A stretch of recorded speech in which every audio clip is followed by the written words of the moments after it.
Government ஸ்போர்ட்ஸுக்காக எவ்வளோ பண்ணிட்டு இருக்கீங்கன்னு எனக்கு நல்லாவே தெரியும். ஏன்னா இந்த ஸ்டேட்ல இருந்து தான் நான் ஒரு அத்லீட்டாகவும் வளர்ந்தேன்.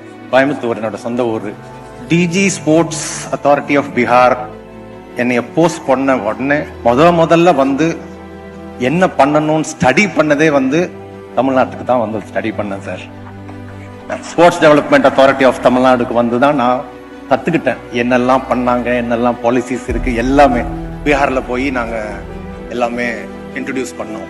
பீகார் ஜார்க்கண்ட் செப்பரேஷன் ஆனதுக்கு அப்புறம் 2000ல செப்பரேஷன் ஆயிருச்சு ரெண்டு ஸ்டேட்டுமே. அதுக்கப்புறம் பீகார் ஸ்டேட் வந்து நேஷனல் கேம்ஸ்ல பேர் வராமே இருந்துச்சு. மெடல் ஸ்டாலில கேலோ இந்தியா யூத் கேம்ஸ்லயும் நீங்க கண்டக்ட் பண்ணீங்க sir last year 6th edition.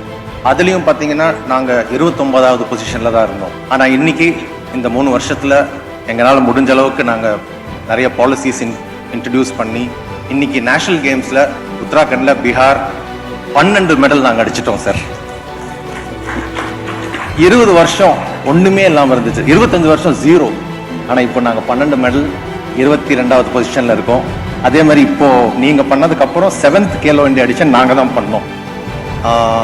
அதுலயும் பாத்தீங்கன்னா நீங்க பண்ணப்போ தமிழ்நாட்டுல பீகாருக்கு கிடைச்ச மெடல் 5 தான். ஆனா நாங்க இப்போ 36 மெடல் அடிச்சிருக்கோம் சார். 36 மெடல் அடிச்சிருக்கோம். Thanks to you.